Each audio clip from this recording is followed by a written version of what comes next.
Back with Robert Pape. Some interesting developments recently.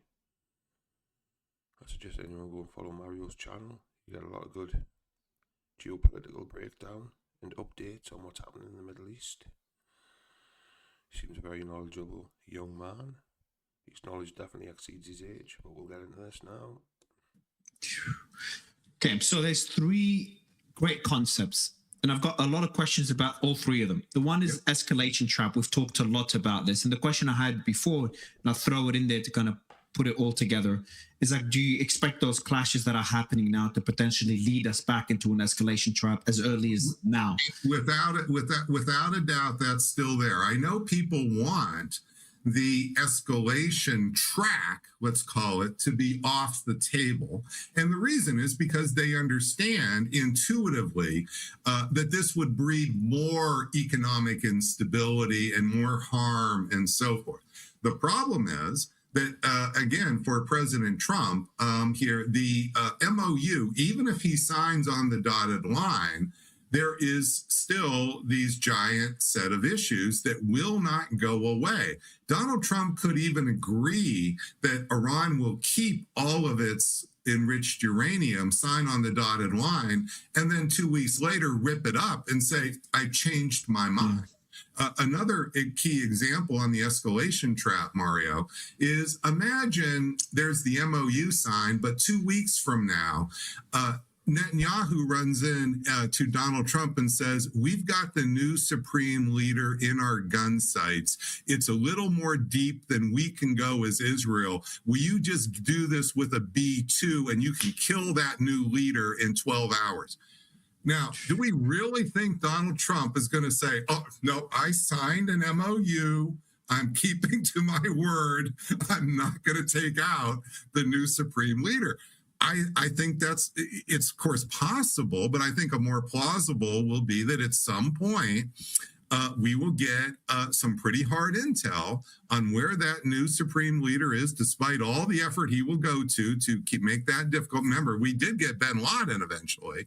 Okay, so and I think that when we get that intel, it's going to be almost irresistible, Mario, for the U.S. to go there. And then what that's going to do, of course, is get us right back into this. So people want this whole, I understand they want it to be over, but that's coming from their heart. My job is to come with the head and say, okay, I hear you, but here's what's more realistic to expect going forward. So that's the escalation. Sure. And before we go to the horizontal escalation, I'll kind of mention all three pillars and how each one has its own risks. So the first one you started talking about now is the age of instability, which I found fascinating, is that Iran benefits from instability, whether it comes to the Strait of Hormuz or being able to advance its interests through its proxies because it won this war strategically and it's developed a very strong deterrent. And then you've got multipolarity that will pull in so many different directions that we will not go back to the oil price that we had before. And it brings a perpetual oil volatility in a perpetual or long-term era of instability. So that's on that pillar on why this is not good news. Not good news for multiple countries that are involved. I'm just going to let this play, but I just want to interject one thing. Here in England, look at BP. The fuel's nearly £2 a litre diesel, 196 up here in Newcastle. Do you think it's ever going to go back down? Does it ever go back down? They just released their recent quarter. BP's profits, they've made more profit. They've made record profits. It doesn't go back down.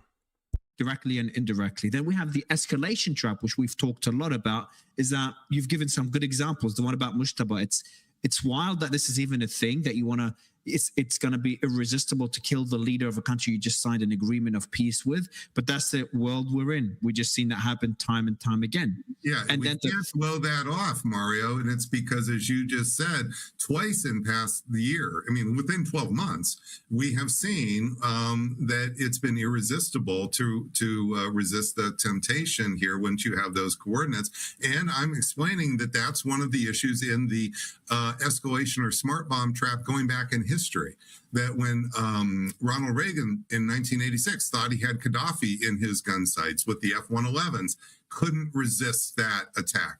When Bill Clinton thought he could degrade, maybe he didn't know he could actually kill Milosevic. Maybe that's going a little too far, but he certainly thought they were going to degrade the Milosevic regime, take out a lot of the cronies and so forth in a 3-day. And he went right for that. And I'm telling you that in actual cases where I have been in the room, I have seen very, very senior leaders here, once they see the capability of these precision weapons within just 3-meter accuracy, which means they can hit a room, their mind immediately goes to, can I kill the person who's my enemy?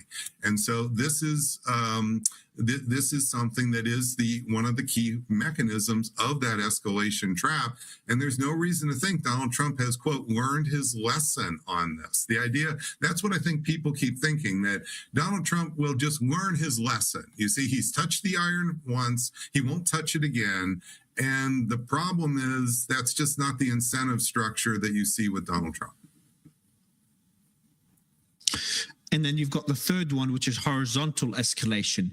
And we've seen that throughout the war, where Iran retaliated by striking the entire region and leveraging its proxies, and that worked.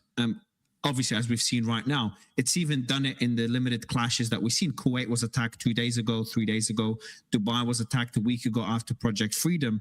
And there is something that Trita Parsi said to me yesterday. He said, Mario, I think Iran would continue, and that's the question I have for you, Professor, would continue the strategy of horizontal escalation if, for example, there's a ceasefire sign that includes Lebanon, a red line for Iran.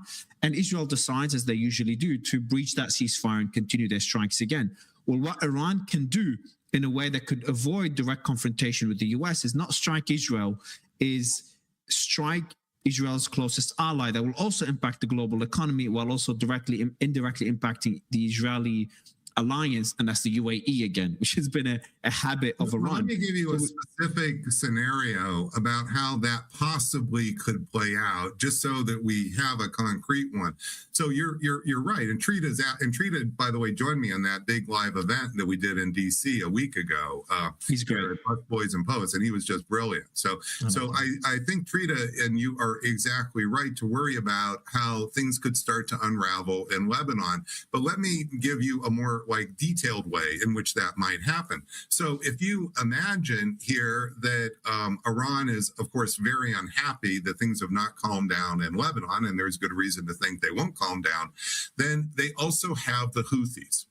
And the Houthis, as we already know, have already intervened to attack Israel, to go toward there. And then you could say, well, okay, we can have American forces try to shoot down Houthi missiles or future drones or so forth. Of course, we're running out of interceptors to do that. But nonetheless, you could say that. Well, but Iran, with horizontal escalation, has some more options, which is it can also encourage the Houthis to shut down Red Sea oil exports.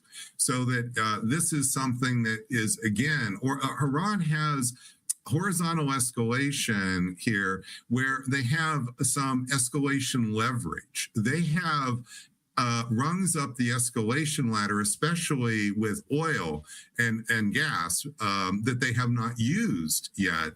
And that can come in to either serve as a deterrent. So if, Israel, well, the Houthis are attacking us, do something about it, world, America, and so forth.